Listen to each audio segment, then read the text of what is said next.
할렐루야. 우리가 옛날 과거에는 고진감래라고 하는 말을 많이 들었습니다. 여러분들 고진감래라고 하는 그 말의 뜻을 혹시 아십니까?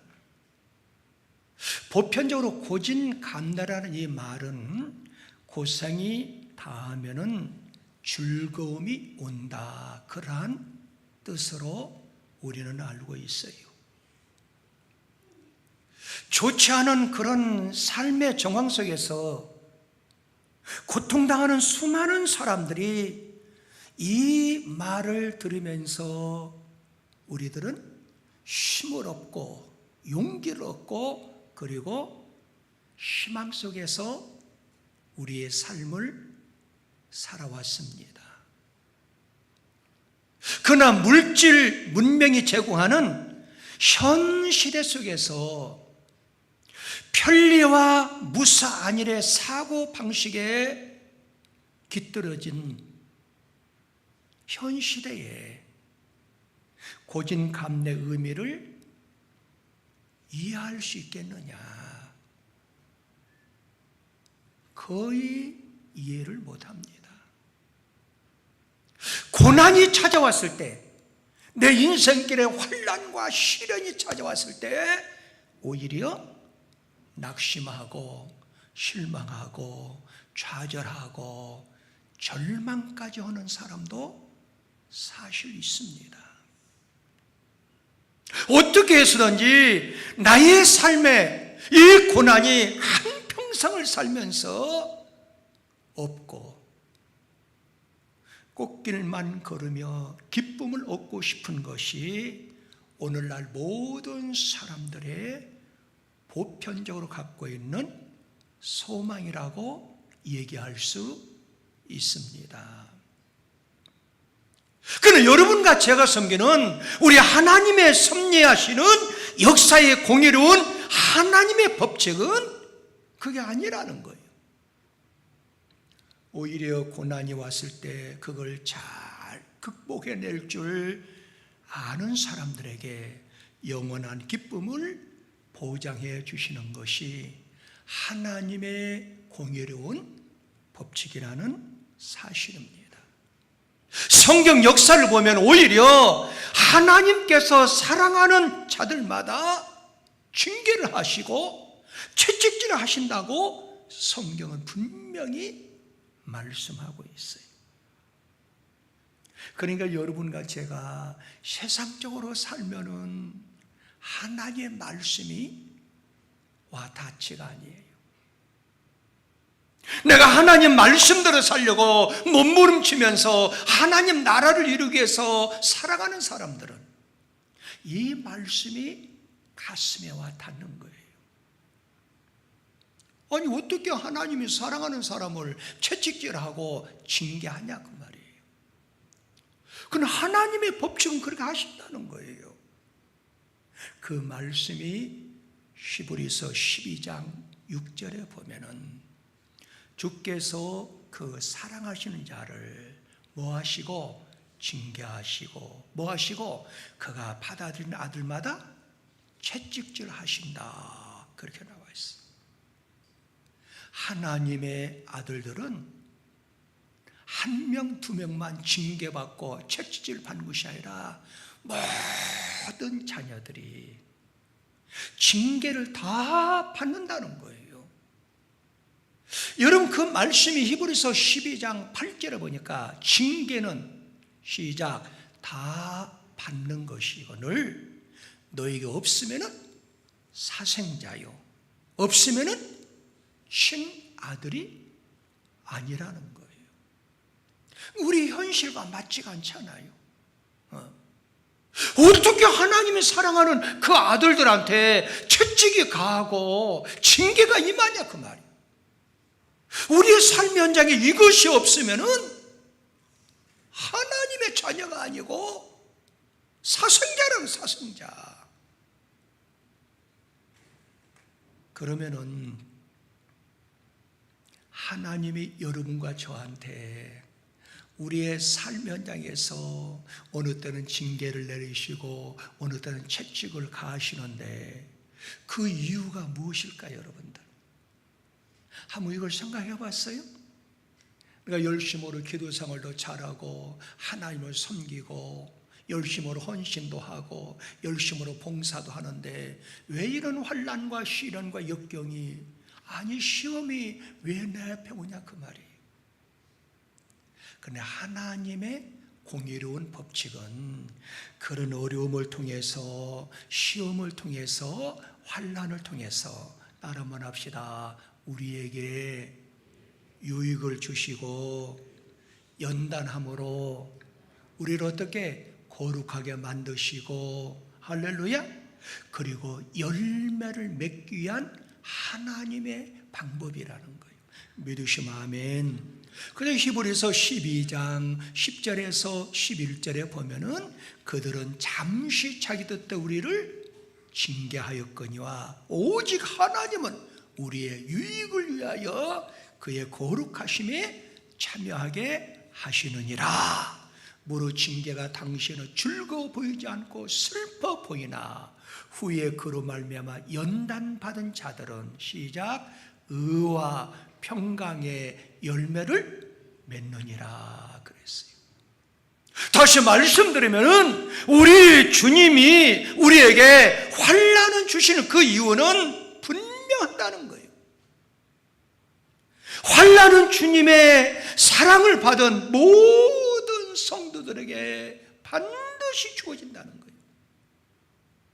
그러므로 환난당한 성도들은 슬퍼하지 말고 나를 통해서 하나님의 뜻이 무엇인가, 하나님의 공의로운 그 법칙, 그 뜻을 알 수 있도록 따라 한번 합시다. 기도하는 기회로 삼아야 됩니다. 할렐루야. 여러분, 사람마다 다 비밀이 있어요. 개인적인 비밀이 있어요. 부부간에도 비밀이 있어요. 가족간에도 비밀이 있고 국가간에도 비밀이 있어요. 마찬가지로 하나님 나라에도 비밀이 있다는 거예요. 여러분과 저는 우리 하나님의 백성이요 천국의 시민이요 하나님의 나라의 비밀을 알아야 되는 거예요. 왜? 하나님의 백성들이니까. 그러면은 하나님의 비밀을 여러분과 제가 알 수 있는 그 비결이 뭐냐? 무엇일까요, 여러분들? 따라 한번 합시다. 하나님의 말씀을 통해서 알 수 있습니다. 하나님의 말씀을 통해서 알 수가 있다 그 말이에요. 할렐루야. 그럼 오늘 본문 말씀을 통해서 환난이 왔을 때, 시련이 왔을 때 여러분과 제가 살아갈 수 있는 비결이 뭐냐 그 말. 그 비결을 더 큰 환난과 시련이 오기 전에 잘 기억해서 따라 한번 합시다. 유비무환해야 된다. 유비 무한을 기억하십니까? 미리 준비하는 태도가 필요하다는 거예요. 절박한 상태에 이르렀을 때 그때서 하나님 앞에 메어달려서 도와달라고 기도하는 신앙도 중요하지만 좀 더 성숙한 신앙은 평상시에 하나님께 메어 달려서 닥쳐올 시험을 미연에 방지하는 신앙생활이 따르면 합시다. 성숙한 신앙생활입니다. 할렐루야. 그러면 여러분과 제가 우리 하나님을 섬길 때 누구를 막론하고 환난이 올 때가 있는데 환난 날에 사는 길이 과연 무엇입니까? 오늘 본문 호세아 14장 오늘 본문 1절에 보니까 따라 합시다. 여호와께로 돌아와야 됩니다. 그래서 이스라엘 내 하나님 여호와께로 돌아와라 그렇게 나와 있어요. 그러니 환난과 시련과 시험과 고난은 인간으로 하여금 하나님을 가장 가까이 하나님을 찾는 통로가 되어야 된다는 거예요. 환난은 평안히 살던 하나님의 백성들을 깨워서 하나님께 더 가까이 돌아오게 올 수 있는 통로가 되고 돌아오게 할 수 있는 길이라는 사실이에요.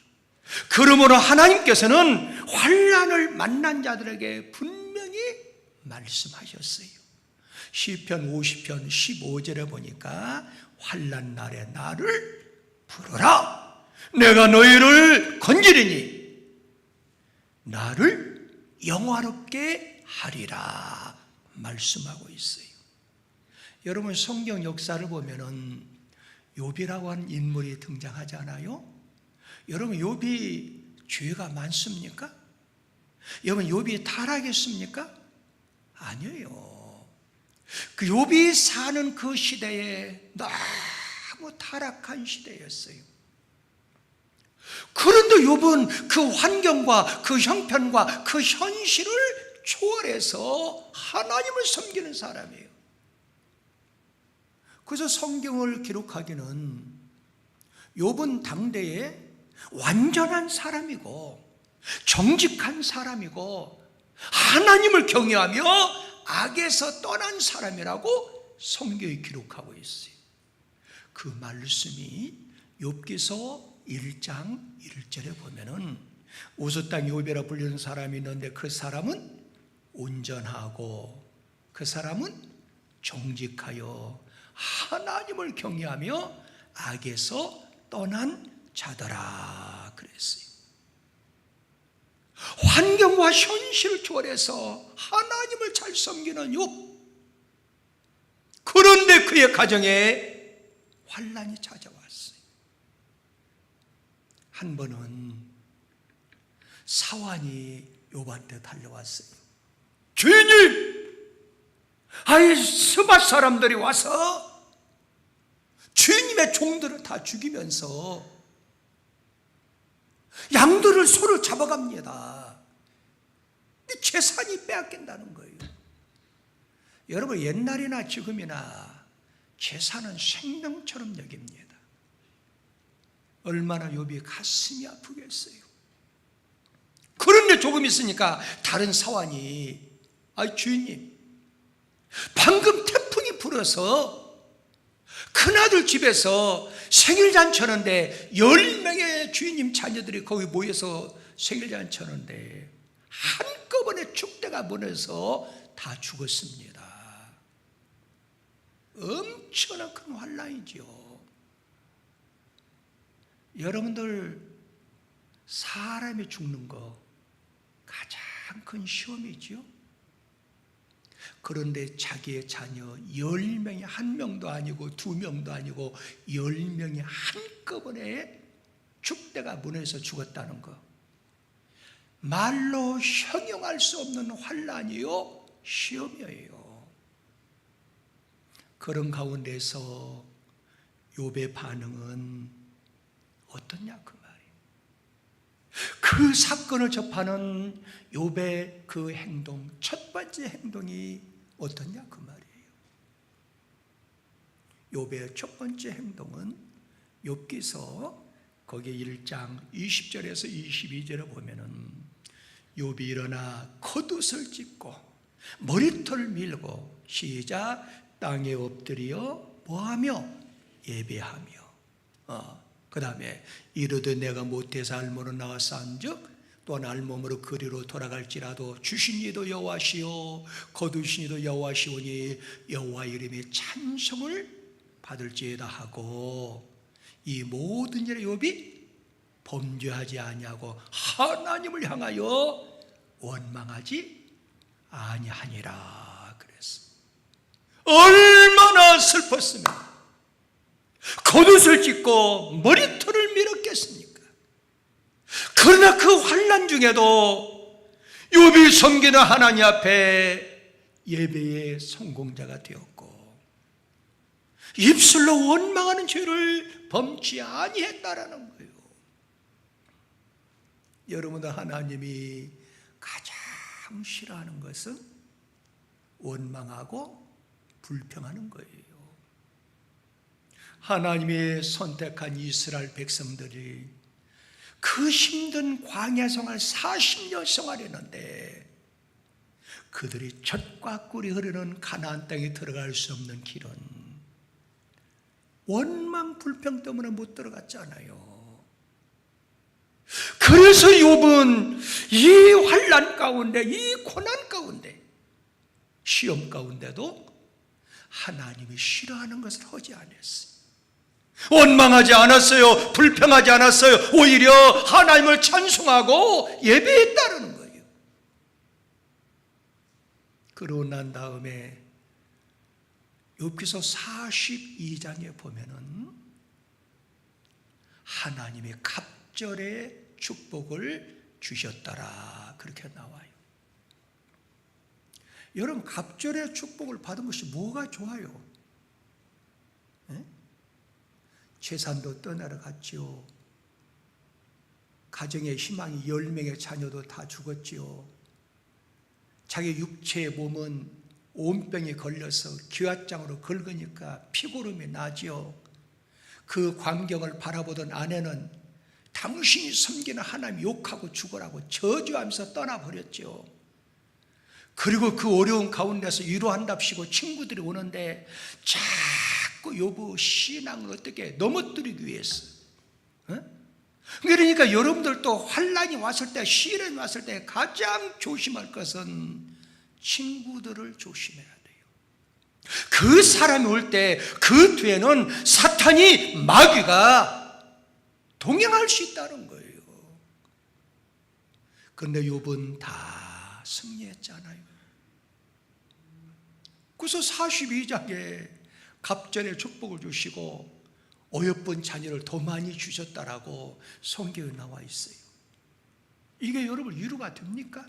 이게 축복입니까? 저는 어렸을 때 그 말씀을 들으면서 그래도 첫 번째 첫 아이가 사랑스럽다고 10명의 자녀가 더 중하지 뭐 갑절의 축복을 줬다 해가지고 그 다음에 난 자녀들이 귀하냐? 저는 그렇지 않은 것 같아요. 그런데 하나님의 비밀을 우리는 알 수 없잖아요. 그러나 하나님의 말씀을 보니까 몇천 년이 지난 다음에 신약 시대에 야고보 제자를 통해서 다시 욥이 등장을 해요. 그리고 환난 당하고 시련 당한 자 그 사람들한테 뭐라고 위로해줘요? 여러분들이 욥의 인내를 들었지 않느냐? 욥의 결말도 보지 않았지 않느냐? 욥처럼 인내하고 살라는 거예요. 그러니까 하나님의 계획은 몇천 년 전에 이미 하나님의 계획하셔서 신약시대에 야고보를 통해서 다시금 욥을 등장시키는 하나님의 축복이고 하나님의 방식이고 하나님의 계획이라는 거예요. 할렐루야. 예. 힘차게 아멘 좀 하세요. 할렐루야. 예? 얼마나 신비스러워요. 여러분, 야고보서 5장 11절에 보면은 보라, 인내하는 자를 우리가 복되다 하는 너희가 욥의 인내를 들었고 주께 주신 결말을 보았거니와 함께 소리내 읽어 시작. 주는 가장 자비하시고 긍휼히 여기시는 이시니라 그랬어요. 이 말씀은, 환난은 우리의 주권이 아니라는 거예요.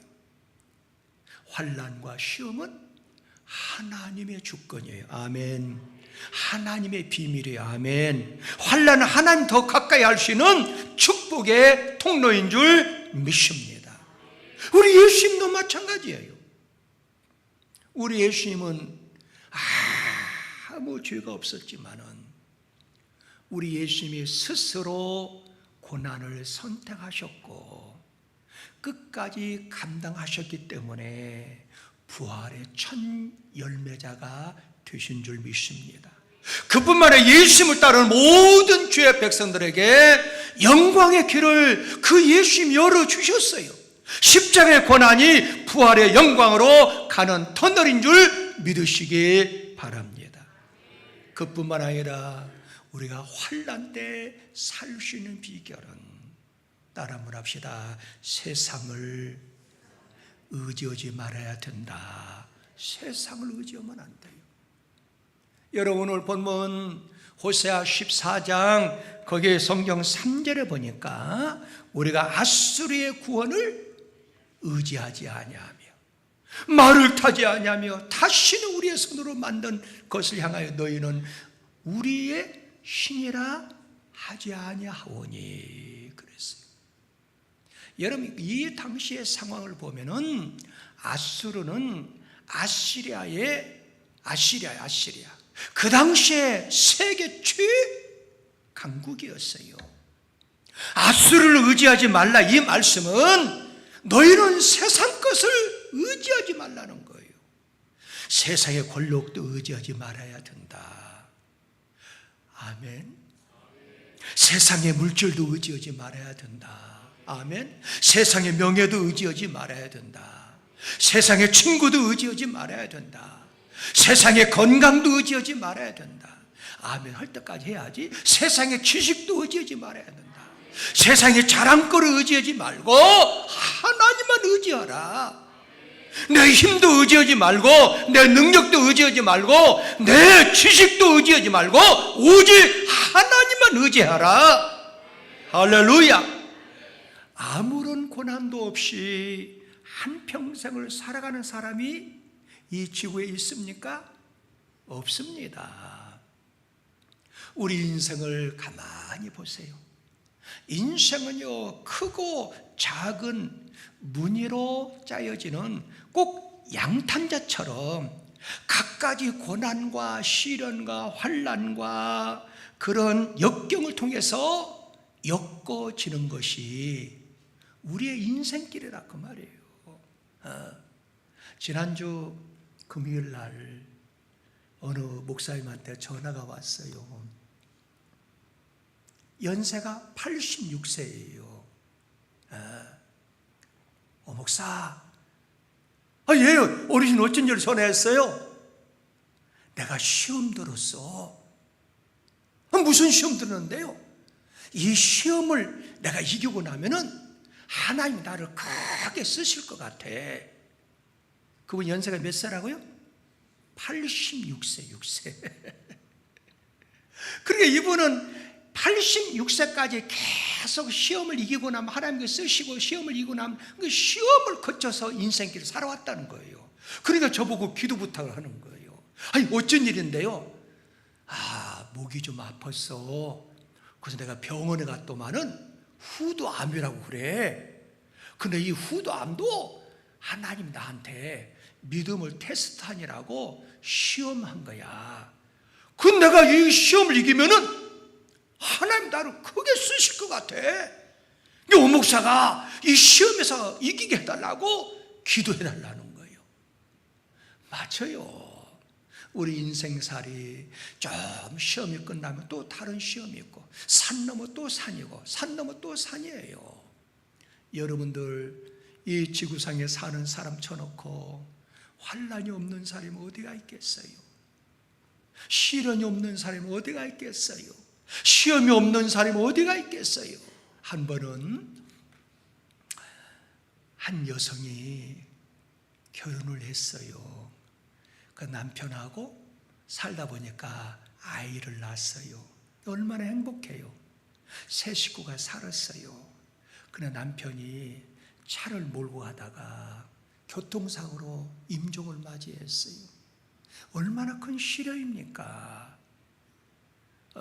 그래서 울부짖으면서 아쉬워하면서 남편을 장례식을 잘 치렀어요. 근데 한 달 후에 아들이 교통사고 또 죽었어요. 하늘이 무너지죠.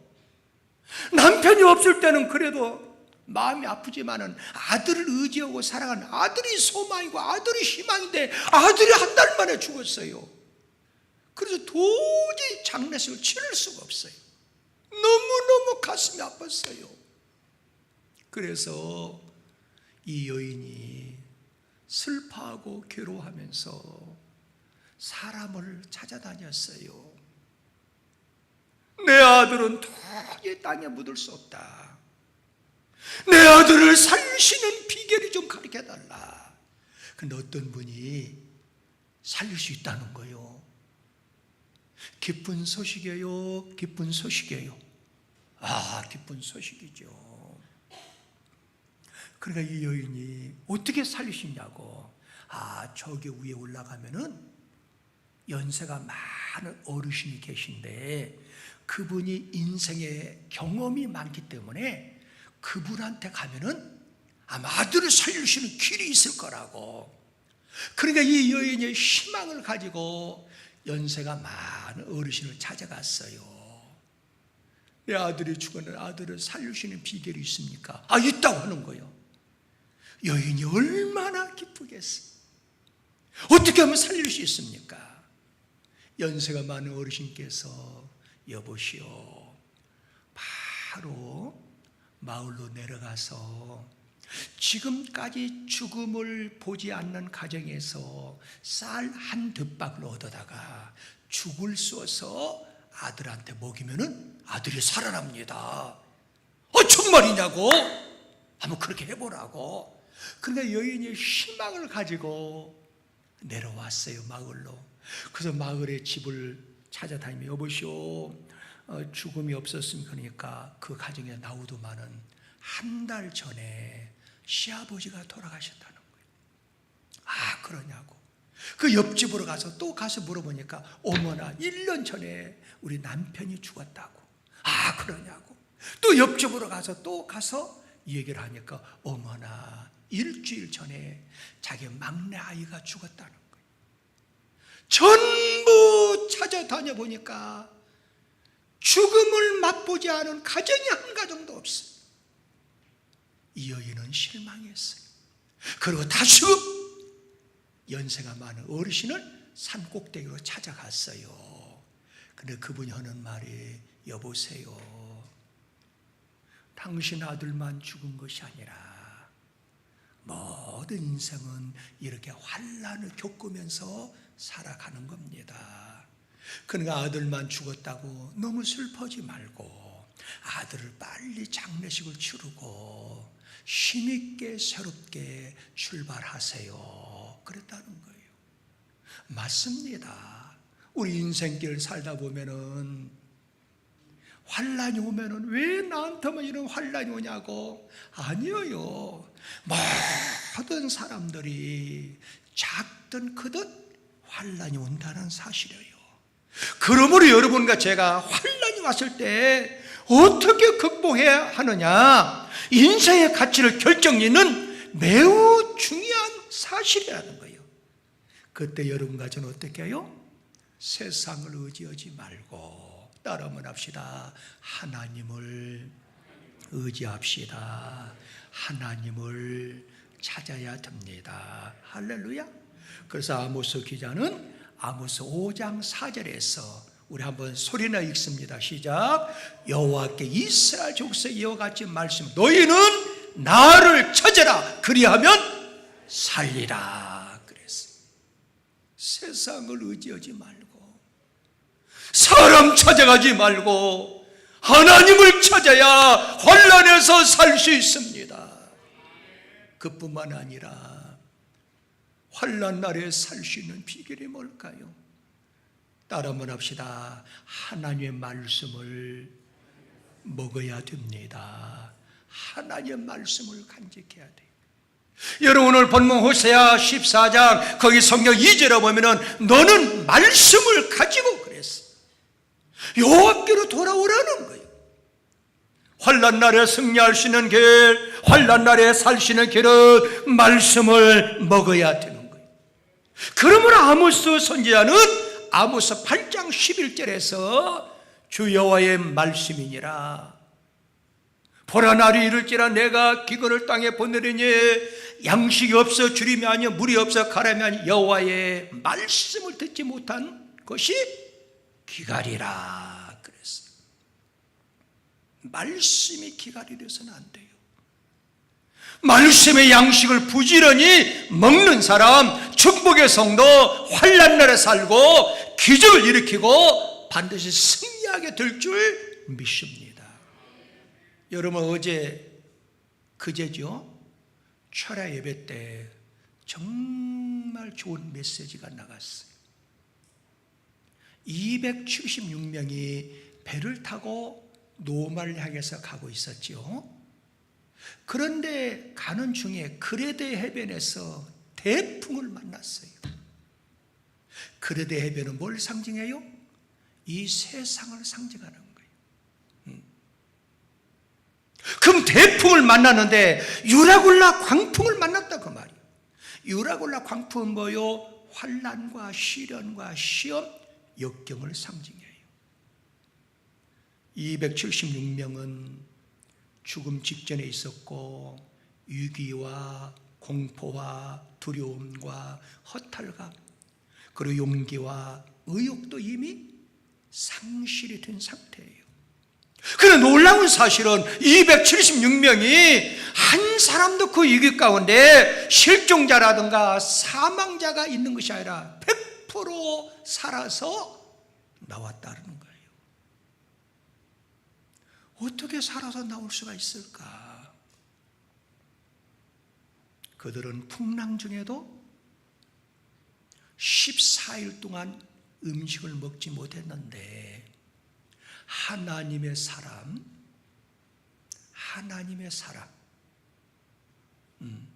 바울이 외쳤어요. 여러분, 풍랑을 만나서 14일 동안 굶주렸는데 풍랑 중에도 음식을 먹어야 여러분들이 구원함을 얻을 수 있습니다. 선포를 했어요. 여러분, 풍랑 중에 어떻게 음식을 먹을 수 있어요? 똑같아요. 내가 환난을 당하고 내가 시험 중에 있는데 하나님 말씀 내 귀에 들어와요? 안 들어옵니다. 들어오질 않아요. 네. 왜? 사탄이 귀문을 막아버려요. 그래서 평상시에 깨어서 근신하며 하나님하고 소통해야 돼요. 내 악한 마음을 열어달라고, 하나님을 볼 수 있는 용기가 열어달라고, 하나님을 볼 수 있는 영안이 열어주고 하나님의 말씀을 들을 수 있는 용기가 열어달라고 기도해야 되는 거예요. 여러분들, 막상 시험 오면 제일 먼저 설교가 듣기 싫어요. 그래도 내가 살기 위해서 말씀을 듣고 말씀을 먹어야 되는 거예요. 여러분, 사도행전 27장 34절에 보면은 음식 먹기를 관한 이것이 너희의 시작 구원을 위한 것이요 너희 중에 머리칼 하나도 잃을 자가 없으리라 그랬어요. 여러분과 제가 영적으로 살 수 있는 비결이 뭐예요? 환난 중에, 시험 중에 따라 한번 합시다. 하나님의 말씀을 먹어야 됩니다. 먹어야 되는 거예요. 그래서 사도 요한은 요한계시록 1장 3절에서 하나님의 말씀을 듣는 자, 읽는 자, 듣는 자, 지키는 자가 이미 복받은 사람이라는 거예요. 하나님의 말씀은 목마를 때 마시는 시원한 생명수예요. 하나님 말씀은 내가 힘들고 지쳐 피곤할 때 마시는 피로 회복제예요. 아멘 할 때까지 해야지.